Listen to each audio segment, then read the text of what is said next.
जय आदिवासी। ये जो खूबसूरत नज़ारा आप जो देख रहे हैं ना, वो है महिसागर डिस्ट्रिक्ट, तहसील खानपुर और कलेश्वरी। और हम जहाँ खड़े हैं वो पीछे ज़रा कैमरा मुड़ के बता देना। ये जो है वो भीमचोरी, और ये जो आसपास का एरिया आप जो देख रहे हैं वो कलेश्वरी के आसपास का इलाका है। घना जंगल है और यहाँ बहुत सारे जंगली जानवर हैं और ज़्यादातर तेंदुओं का भय सता रहा है।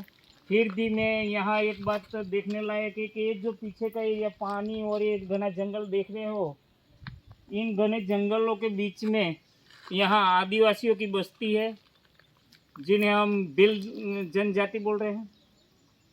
और ये जो आसपास के जो पड़े पत्थर है वो बहुत पुराने हैं, फिर भी ये कहीं ना कहीं मूर्तियाँ देखी जाती है तो उन मूर्तियों पे खंडित की हुई है। मतलब कि बहुत सारे नमूने जो मूर्तियों में हैं वो बुद्धा के अवशेष दिखाई दे रहे हैं। जो नीचे मूर्तियाँ मिली है तो वो तो पूरी बुद्धा की है।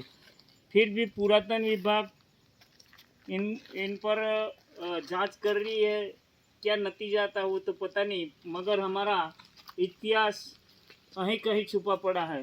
तो मैं इन वीडियो के माध्यम से कहना चाहता हूँ कि हमारे पूर्वजों का जो इतिहास है वो पुरातन विभाग द्वारा जारी किया जाए और हमारा इतिहास लिखा जाए। जय जोहार, जय आदिवासी।